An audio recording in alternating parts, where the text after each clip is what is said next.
Does this help us understand what norms are? No, nobody's wrong. Nobody's right. Everybody's a bit right and a bit wrong. Except when everybody agrees. When everybody agrees and you don't, you're probably either a revolutionary, you're going to make a lot of money, or you're going to lose all your clients very quickly. Norms, okay? Norms are not discussed as such in your normal classes. Norms are not discussed when the teacher comes in and says, translate this text, and you don't ask how, for whom, why. There's not going to be much discussion of norms, and yet they exist for that kind of problem. I want to move on to expectation norms. This is not studied by looking at what people actually do. It's at what people are expected to do, and what others want them to do. Okay? And I'm looking here at a set of surveys. Actually, there's a missing one by Bühler from 1984?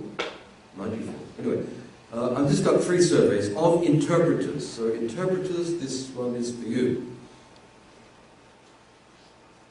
It's a questionnaire survey, and you ask conference interpreters, what is the most important part of quality in a rendition? What's most important? Okay, and they're given these options. I simplify the different research projects, okay? So, for example, 2004, Chiaro and Nocella, 286 interpreters were surveyed, and they replied that the most important thing was consistency with the original, then completeness, logical cohesion, fluency, correct grammar, and you could read the rest. Nobody's right, nobody's wrong. I mean, in an ideal world, all these things are absolutely important and 100%. But in reality, we will feel better if some things are achieved, and we will tolerate imperfection in other respects. For example, having a native accent is not always important for interpreters, for obvious reasons. They're interpreting a foreigner. If they have a slightly foreign accent, well, who should care? Okay. Note that Chiaro and Nocella, number 8 was having a pleasant voice. Okay. Now, those were from interpreters all over the world. And you can't talk about norms there, you can just see here's some data on preferences. This was repeated in 2010 with 704 subjects by Zischenberger and Perchacker, and the results are here, and you can see that consistency with the original, which would be a sort of equivalence idea, very good, number 1, and the others more or less followed. Logical cohesion, 3-2, fluency, these are all okay. And there's only one problem here with completeness of information. And I can't explain why it moves from number 2 to 6. Do you understand what I'm doing? I'm just giving the rank in which it was considered important. But in general, these 2 surveys would give us a fair idea of what interpreters consider their norms. Norms of quality. What's important quality for them. And I would go back to the question about completeness and see what people understood by completeness of information. I suspect there might be some misunderstanding, or the question may have been phrased in a different way. I don't know what went on there. What bothers me this week, and this is this week because I have a student in Brazil who's using the same survey on people in Brazil. And she's just got 8 of her friends to do it, and to see what happens. And look what happens. Fluency of delivery, that is, not pausing, interpreters. Fluency of delivery is number 3 and number 4 for some surveys, and is number 1 in Brazil.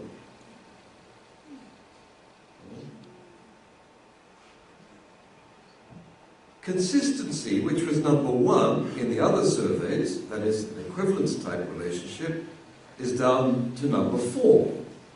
Not that important. And pleasant voice, which was actually translated in the questionnaire as lively intonation. Okay? This means, you know, some interpreters, not those ones, some interpreters are going, and he said that it was a lively voice, not a pleasant intonation. That, you get that when people are interpreting? Was read as lively intonation. Okay, that's you. And he said that people have lively intonation. Is that important? Not for the other surveys, but in Brazil, we suspect it might be a bit more important, and that goes hand in hand with native accent, which in Brazil is up to number 6. Okay, now we've just done that, and we're saying, wow, this is strange. Okay, it's only 8 people. We don't know where this is going to go. What are you going to do? Get more people. But we have to sort of figure out what we're looking for. Okay? Now, it could be that people in Brazil are wrong. These 8 people are wrong. Just outliers, just going on. And that it could be that there is one universal norm for the interpreting profession, which is the way professional organizations like the AIC would like to present it. Interpreting is one thing all over the world. But it could be that in Brazil, people like lively voices. And people like, what was number 1? Fluency. You know, just make me feel good. Give me a good voice to listen to. I don't care if stuff's missing. I don't care if it's what was in the source text. Just keep the samba coming. I hesitate to characterize all Brazilian interpreters in those terms, but it could be the case. Okay, it may be that we are getting indications here of different norms operative in different countries. And it's not an illusion, I think, because going into it and looking at who these people are and how they work in Brazil, we're aware that there are many different kinds of interpreting events. Whereas the whole AIC members here are talking about a big congress with many different speakers on technical topics. A lot of the people in Brazil are working with smaller groups, more interactive groups, where social cohesion is more important. That is, we're aware that there are many different kinds of interpreting events, and there may be different norms for different kinds of events. So before we say this research with 8 subjects is too small to say anything, we could say this could be indicating the need for a more subtle analysis of actual kinds of events, kinds of purposes, if you like, and the norms that go on within them. Okay. Corpora, very quickly. Get a whole lot of source text, throw them in here, get a whole lot of translations, throw them in here. And then compare the two linguistically, and you find differences. Okay? Here's one difference. In the Spanish source text, there were that many distinct words, and that many running words. Do you know the difference? The woman saw the dog. The woman saw the dog. 5 running words, okay? But there are only 4 different words because the has been repeated. Got it? So there are 4 types, but 5 tokens. You can measure that very quickly on a whole lot of text, and you get a number, type-token ratio, which tells you the degree of linguistic variation in the text. And you find consistently that translations have a lower ratio. Translations have less variation than the source text. Okay?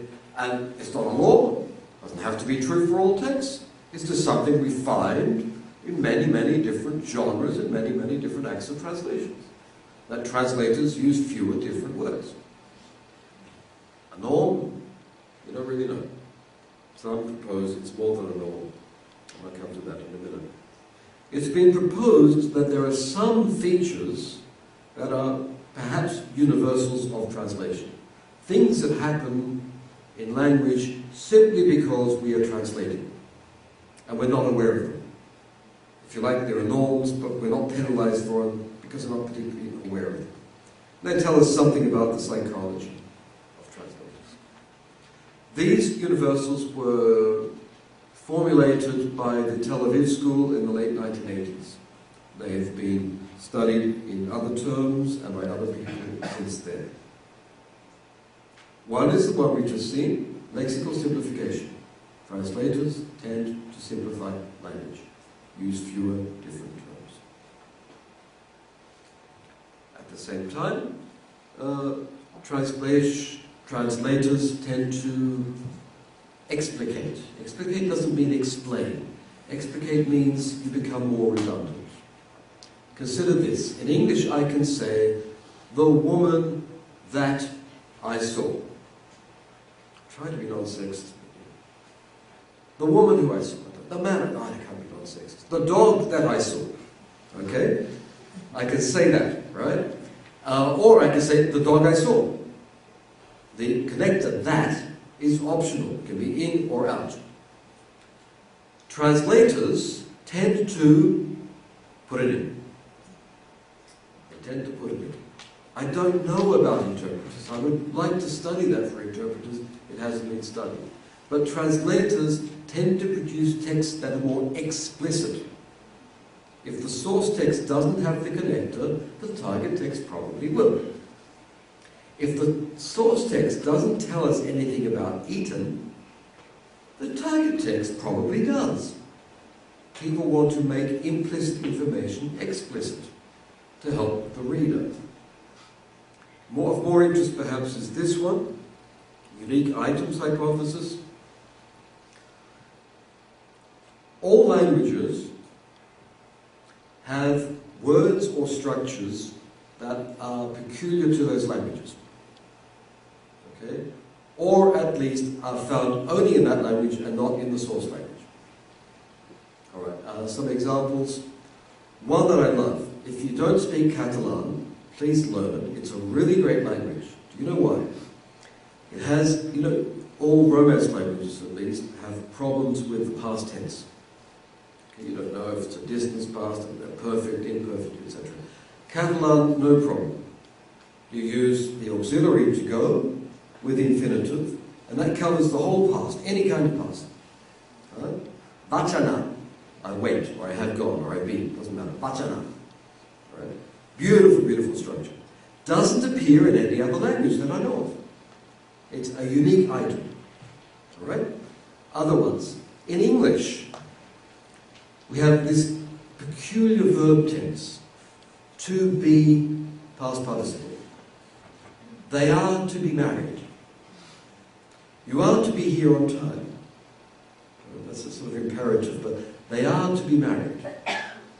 Means it's very hard. What does it mean? They're going to be married at some time in the future, but it's already settled now, and nothing can change it. Alright? In your languages, I don't know, does anybody have a language that translates that kind of tense? Something is to be done, past participle. I don't know of any other.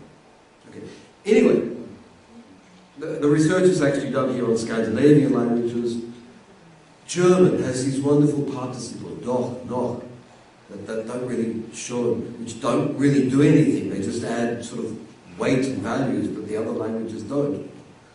Anyway, the idea is this.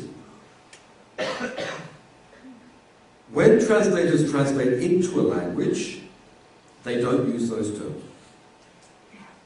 So for Catalan, I get a whole lot of translations in Catalan, a whole lot of Catalan texts that are not translations, and I look for that verb tense, and I find, and I do find, that it's in the original text and not in the translations.